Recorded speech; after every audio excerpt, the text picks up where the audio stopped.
අහලා තියෙනව නේද මෙහෙම කතාවක්.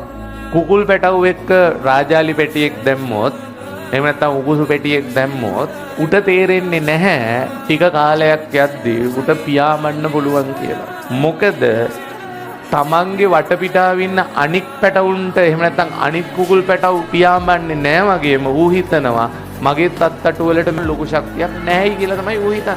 ඒ කියන්නේම පුතේ ඔයාගේ චර්යාවන් එහෙම නැත්නම් ඔයාගේ වටපිටාවන් කියන දේවල් ඔයාගේ අනාගතයට පැහැදිලිවම තීරණාත්මකවම සාධකයක් එකතු වෙනවාමයි. ඔයාගේ වටපිටාව දකින්න දේ එහෙම නැත්නම් ඔයාගේ වටපිටාවේ පේන දේ ඔයාට අත්දකින්න දේ තමයි පුතේ ඔයාට හිතෙන්නේ ඔයාටත් කරන්න පුළුවන් කියන එක. වටේ පිටේ මානසිකත්වය ඔයාගේ තියෙන ඇක්ෂන් එකකින් පවා පුතේ ඔයාගේ ජීවිතය අනිවාර්යයෙන්ම පැහැදිලිව ලෙස වෙනස් වෙනවා. හැම වෙලාවෙම ලයිෆ් එක පොසිටිව් පැත්තට හදාගන්න.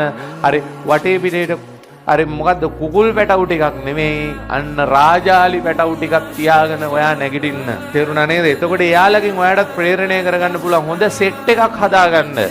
ඒ වටේ පිටේ ඉන්න සෙට් එක පුතේ ඔයාගේ ගමන ටික මාර විදියට බලපානවා. එහෙම වටේ පිටේ සෙට් එකක් නැතුවත් තමන් හොඳ ගමනක් යනවා කියන්නේ උට අනිවාර්යෙන් හොඳ සෙට් එකක් සෙට් වුණ දවසක ඌ සමහර වෙලාවට උපරිම තැනකට යනවා.